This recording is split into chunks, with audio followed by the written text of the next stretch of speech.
A Fiscalía Provincial de Ourense denuncia por vía penal varios locais da zona vella por contaminación acústica polas noites. Patricia Barreiro, contanos.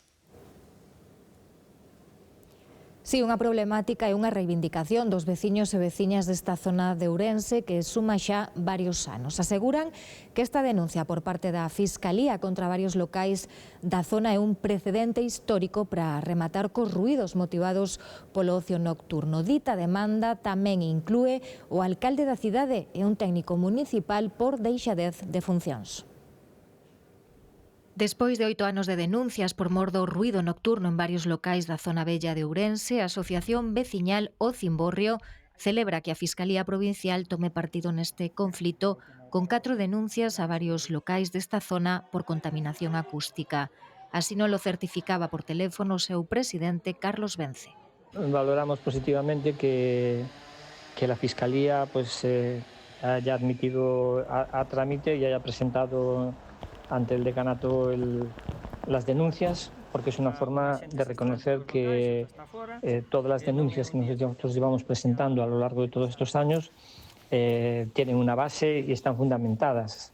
Denuncias, pero tamén informes que levan recompilando dende hai 8 anos, entre eles informes médicos de varios veciños e documentos gráficos como estas imaxes gravadas en plena noite.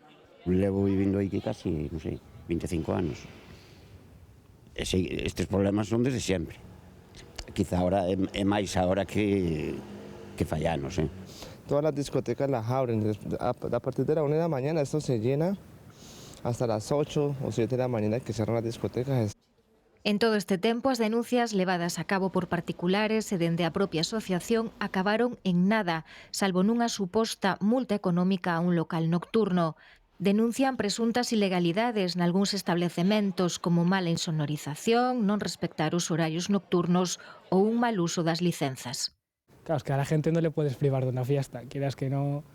Entonces, controlar mejor el horario. Pero tamén me dá pena porque ao mellor que haya contaminación acústica por aquí, cando este é un sitio tranquilo, que ademais nos gusta que haya así movimento de xente. Busquen y se condenen a aquellas personas que nos han hecho sufrir y que nos han echado incluso de nuestras casas, pero realmente lo que queremos es vivir tranquilos, es decir, poder regresar, poder estar con nuestros hijos.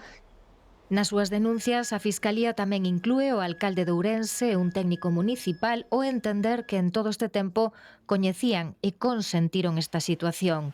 De momento, dende o consistorio non quixeron facer declaración ningunha ao respecto.